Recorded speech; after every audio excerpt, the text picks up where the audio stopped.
But to get out of that, you have to take steps. And the first step is saying that it's my fault. The second step is that you have to use what you have. This is where most self-help advice stops. Take responsibility. Stop blaming other people. Use what you have. Fine. But how do you actually do that? If you have spent years believing that it's your parents, your health, your circumstances, or something that happened in your past is the reason you cannot move forward, then no matter how awesome, the sentence will not change that belief. And if you think you need more confidence, more knowledge, more money, another qualification, or perhaps one more very expensive course, before you can begin, use what you have, still does not tell you what to start doing tomorrow morning. And that is what I want to solve in this series for you. Alex Hormozi is very good at explaining the principles he lives by, but he also already is the Alex Hormozi that we know. But most of us are normal, mere mortals. We cannot simply decide to become intensely disciplined and then work for 12 hours a day for 30 days to learn that we're not made of glass without becoming distracted, overwhelmed, or suddenly completely convinced that reorganizing the kitchen is extremely urgent on the very first day of trying to be disciplined. So we need to understand what is happening biologically and psychologically. And we need a process, and preferably we need something more useful than standing in front of a mirror and repeating some useless affirmation that we're unstoppable or awesome. I'm an applied neuroscientist and ex-therapist, and I am deeply, deeply skeptical of the self-help industry. A lot of it is extremely vague, or it sounds profound while saying, well, almost nothing. And quite a bit of it is regurgitated motivational fluff from, say, about the 1920s. Or frankly, it's pseudoscientific nonsense. Hormozi is one of the very few people in that space whose principles are sound and they have real behavioral mechanisms underneath them. He often gives us the principle. And what I want to do is to build the process for those of us who need to learn and practice the skills he's talking about. So in this series, I'm going to work through that video step by step. It's 7.5 hours long. I'll take the things he says to do, to look, and we look at the behavioral science behind them and turn them into practical interventions that a normal person like you and me can actually use. And mind you, I'm doing this for myself as much as I'm doing it for anybody watching. So I want to definitely become more disciplined and significantly less scatterbrained. I want to stop moving between 17 different ideas and then wondering why none of them work for me. And I'm frustrated that after 3 years of being in Germany, I have not yet managed to build anything even remotely profitable in my business. Building anything meaningful will require being organized, deliberate, and strategic. So today we're taking only the first two things he says: accept responsibility and use what you have. So by the end of this video, you will have worked through 3 very practical exercises I devised. First, you'll identify where you may be giving other people or circumstances power over your actions and future. Then you'll retrieve evidence of the skill, experiences, and resources you already possess. And finally, you'll convert one of those resources in what I call ridiculously tiny actions so that you can actually begin doing them. And this is not going to be motivational. You don't need to feel inspired, and I really don't like the idea of that either. But you will need a notebook, like here, a pen and paper. Pause the video if you need to get them, because we're going to work through this together. Let's start with the more uncomfortable of the two statements. And the first step is saying that it's my fault. The first thing we need to do is rescue that sentence from a very unhelpful interpretation. It does not mean that everything bad that has ever happened to me was caused by me. That's obviously not true and very false. Many of us, we're born into difficult circumstances, and people get sick, we're discriminated against, or lose money or a job because somebody else made a terrible for us decisions. We're affected by political and economical circumstances that we did not choose, and people are harmed by other people through no fault of their own.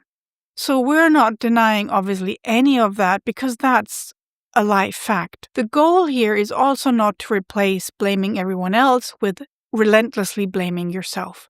That is not responsibility.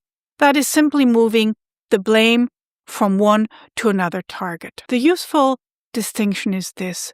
Fault asks who caused the situation. Responsibility asks who can influence what happens next. And those two are not the same thing. Something may genuinely not have been your fault. You did not choose your starting point, but the decisions available to you today, they are still yours. And this is where this idea becomes useful. The question is not only, is my explanation true? The question is also, what does this explanation make me do?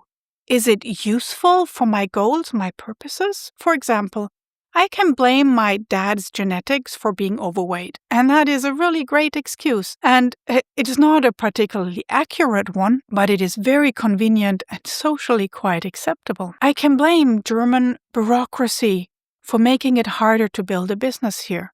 Also, socially very acceptable. And to be clear, German bureaucracy gives you quite a lot of material to work with. When we moved here a few years ago, I had no idea. But hey, I'm digressing, I'm sorry. We moved around a lot when I was a kid. So I also had childhood epilepsy, and I'm dealing with ongoing health issues. I live as a person of color in Germany. So those things are real. They're part of my story, and I need to deal with them. And oh boy, have they affected me. But I still need to ask, do I want to submit my life, my goals, and my happiness to those circumstances? So if I decide that genetics or menopause are the reason I cannot change my body composition, then there's very little left for me to do. So I can go stuff myself with chocolate, burgers, and junk food, and watch Netflix all day and wait for diabetes to join, the heart problems, and be pitied by the people around me. But will that make me happy? So the same holds true if I decide that bureaucracy is the reason why my business cannot succeed. Oh my goodness.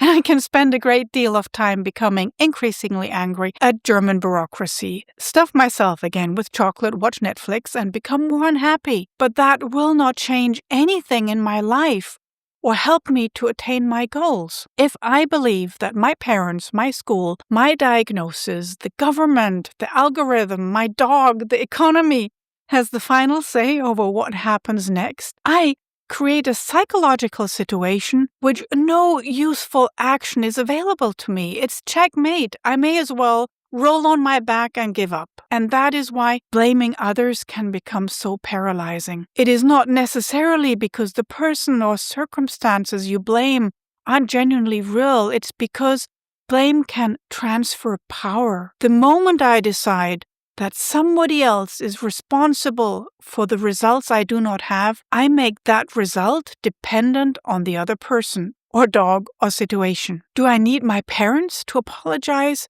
change, or somehow travel back in time and undo whatever they did or failed to do? What happens if they don't? What if they have already passed away?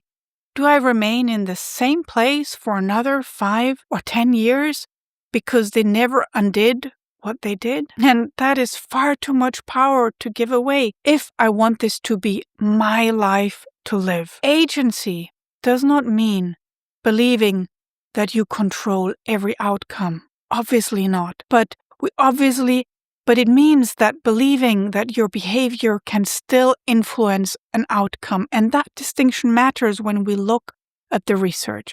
There's a very solid body of evidence associating greater personal responsibility with lower psychological stress, stronger life satisfaction, and better well-being. It shifts attention towards self-regulation, choice, and problem-solving because now you can focus on the things that you have some control over rather than only the things that you don't. So let's do the first exercise. Take your notebook. And at the top of the page, write, who or what have I been blaming? And then make a list of the people, the situation, or circumstances that you have been holding responsible for a goal you have not yet achieved. And please stay specific to one goal here, not your entire life, because that will make the exercise way more surgical and way more effective. And you do not need to write your entire life story here in great detail. 2 or 3 words for each, more than enough. So your mom, your dad, your 3rd grade English teacher, a former partner, a diagnosis, your age, your finances, the country you live in, politics, the economy, a lack of a degree, or the fact that other people had more support or more money or more love or a better school. Whatever comes to mind when you ask yourself, why do I not yet have the goal or the result that I want? And you probably already know what these things are. We all do. They're often the explanations in our head that appear automatically whenever you think about doing something difficult that you actually, for something that you really want. Write them down. And please do not choose the most emotionally overwhelming event in your life for a YouTube writing exercise. We're not trying to excavate something that has, everything that has ever happened to you. Choose the explanations that repeatedly appear when you think about this particular goal. And now look at your list. For each item, ask yourself, do I want to hand this power over my future and life and the goals that I want to attain? In most cases, the answer will probably be hell no. But just a small disclaimer here. I do not believe that everything is possible if you set your mind to it. So there are real limits out there. So take me, I'm above 50. If I begin today to take ballet classes, even if I take them every day for 10 hours, I will never become a world-class ballerina. There are physical limits that are real. So we need to use some common sense here. But I could use ballet to become fit, retain flexibility, make new friends, enjoy the sport, get more into classical music, and perhaps even become a relatively proficient ballet dancer if I put in enough deliberate practice. Exacting limits does not mean deciding that there's nothing available to you. Once you have looked at the list, you can do something physical with it. Now, crumble it, tear it up, throw it away, burn it, if that rocks your boat. But again, I'm a scientist, and I know, and you know probably too, that the paper obviously has no magical power. It's simply a symbolic action that may help you change the mental model that you previously held. You are the one consciously deciding whether these things remain an excuse, an explanation, or something you think about in a more useful way. And it really is a decision you can make right now, because these are all things you cannot change. And I strongly believe in accepting the things I cannot change, because I do not want them to mess up my mental health and my life. And mind you, that does not fix my attitude all the time. I can become rather annoyed at the decisions some of our German politicians make here. But can I personally change any of those? No. And I need to remind myself of that ever so often. You also can take this exercise one step further. Choose one item from that list. Again, not the most emotionally charged one, please. And ask, how could I relabel this experience so that it becomes an asset for me now? So, what did it force you to learn? What skill did you develop because you had to deal with it? Did it make you more resourceful, more observant, maybe even more independent, more persistent, better at solving problems? And we all need better problem solving, more capable of tolerating uncertainty. I'm not trying to whitewash any of these mean people or hard times, but if we already had to live through something difficult, we can try to get something useful out of the experience, right? So before we move on, a quick note. One of the things I've learned from psychology and behavior change is that we often assume that they have a motivation problem when they actually have an environment problem. And that is when we blame ourselves when our daily environment is making the behavior they want much harder than it needs to be. And that is one of the reasons I've created the decision environment diagnostic. It's a free worksheet that helps you identify factors in your environment that may be helping or hindering your goals, and I'll put it in the link below. Now let's move on to Hormozi's second point in this video. The second step is that you have to use what you have. This one sounds obvious, but it is a sneaky one. Most of us were extremely good at identifying what we do not have, and we fall prey to the next shiny object syndrome. I know I do. It might be not enough money, not enough time, not enough confidence, not enough qualifications, or for those of us starting a business, the feeling that we do not know enough yet. And while that might sometimes be absolutely correct, it can lead to a form of procrastination that looks a lot like preparation. You're getting ready to start. You research another topic, buy a new notebook, compare gadgets or cameras, clean your office, and spend a month building a productivity system to manage the work that you never actually start. And even when we're not moving ahead, it can feel so productive. And I know I have done that numerous times, and I have bought courses for far too much money and never used them to their full potential. Buying them at that moment felt like progress. I did something, and it gave me this little bling moment in my head, and I felt as though I had done something useful to get ahead. And so there we create a fantasy that this thing will transform our lives and change the person that we are, but more often than not, it doesn't. So before I ask, what am I missing? It is way more useful to ask, what resources do I already have? So take your notebook and write down 100 things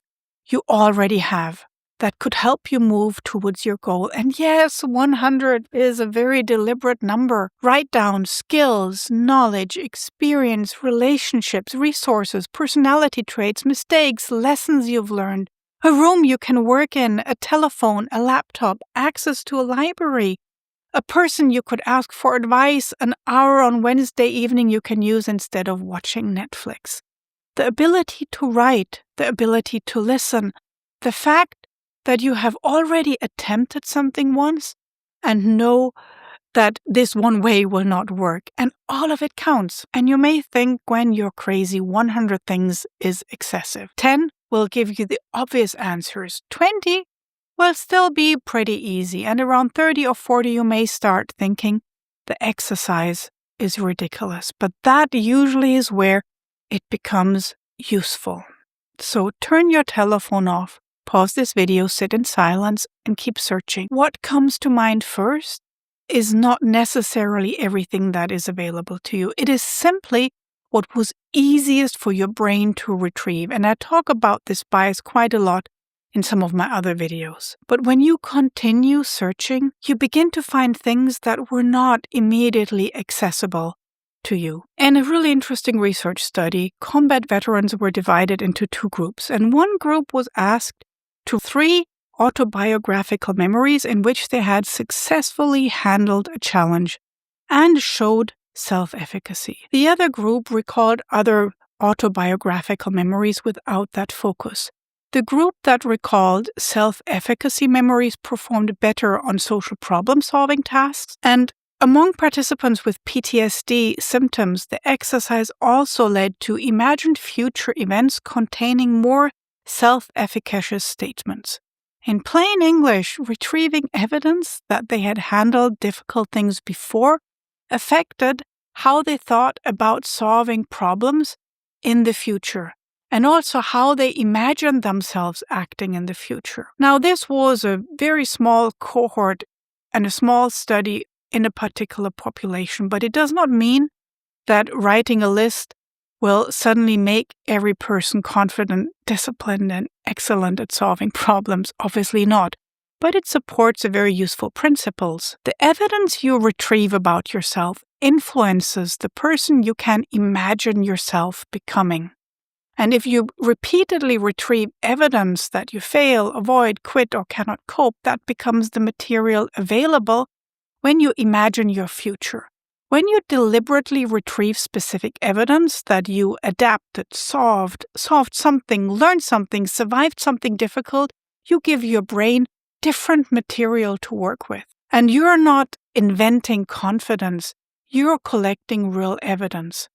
And that is why this list matters. Now choose 3 reasonable, substantial actions that could move your goal forward. And they ideally should be things that you could begin doing this week. For example, if your larger goal is to build a business, 3 sub-goals might be create a social media presence, speak to a potential customer, and develop a basic version of your offer. Now let's just take one of those. Let's say create a social media presence. That is still way too large, so we make it smaller. Create 1 social media post. That's better.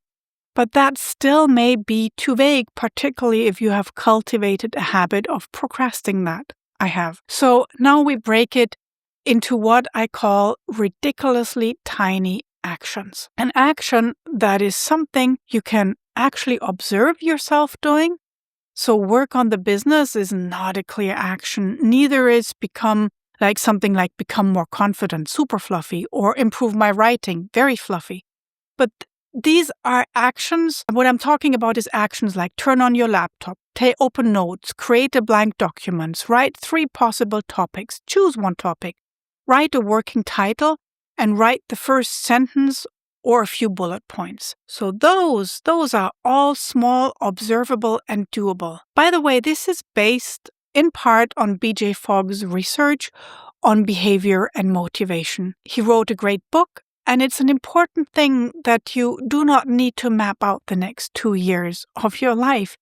You just need enough detail to remove uncertainty from the beginning, because starting can be hard. And often what we call procrastination partly is a failure to define that behavior. The goal is abstract, overwhelming, unclear. And when the behavior is unclear, beginning becomes so much harder. Build a successful business contains thousands of possible actions. Open the document and write 3 possible titles is just 1. Once that action is complete, the next one becomes easier to see and therefore easier to do. This also aligns with what Alex Hormozi often does when he talks about operationalizing things. And we see something similar in behavioral approaches in therapy, such as cognitive behavior therapy or solution-focused brief therapy. Specific actions are easier to initiate rather than broad intentions. And you can make it even easier by deciding when and where the first action will happen. For example, tomorrow morning after breakfast, I will sit at my desk and open the document and write 3 possible topics, rather than I will work on my content tomorrow. The first version tells you exactly what to do, and the second one leaves you with a whole bunch of other decisions to make when tomorrow arrives. And motivation is chronically unreliable. Do not expect to feel like a different person simply because you plan to do something tomorrow morning at 8:30. Make the first action so small that it requires almost no motivation. Then write several of those small actions in a row. Together, they become something larger. You may even get into a flow once you have started, which helps you continue even when things get tougher. And taking 1 small goal-directed action can also change how you feel. And some research has found reductions in depression and anxiety scores following immediately when you do the goal-directed action. And there's an interesting example in a 2019 paper by Wang and Miller. So now write down 5 to 10 ridiculously tiny actions that you can take towards your goal. So when we put Hormozi's first 2 principles together, they create a very practical sequence. First, accept responsibility. And that does not mean everything was your fault. It means you do not want your next decision to remain dependent on something outside your control. The first list helps you identify where you may have been assigning power to other people, circumstances, or the past. And then use what you have The second list retrieves evidence that you are not beginning with nothing. You already have skills and experience and knowledge and resources. Some will be obvious and others may only become visible once you force yourself to keep looking deeper. The final exercise turns one of those resources into something you can actually do. You choose one meaningful action, you make it smaller, and then you make it smaller again until you have a series of ridiculously tiny actions that are a no-brainer for you to begin. So easy your 5-year-old niece could probably do them for you. And this is only the beginning of the series. In the next videos, I'm going to continue working through Hormozi's video step by step, and I've been taking lots of notes and asking and I want to look what behavioral mechanisms are underneath it and how can a normal person actually implement it. Because knowing what to do is not the same as actually doing it, right?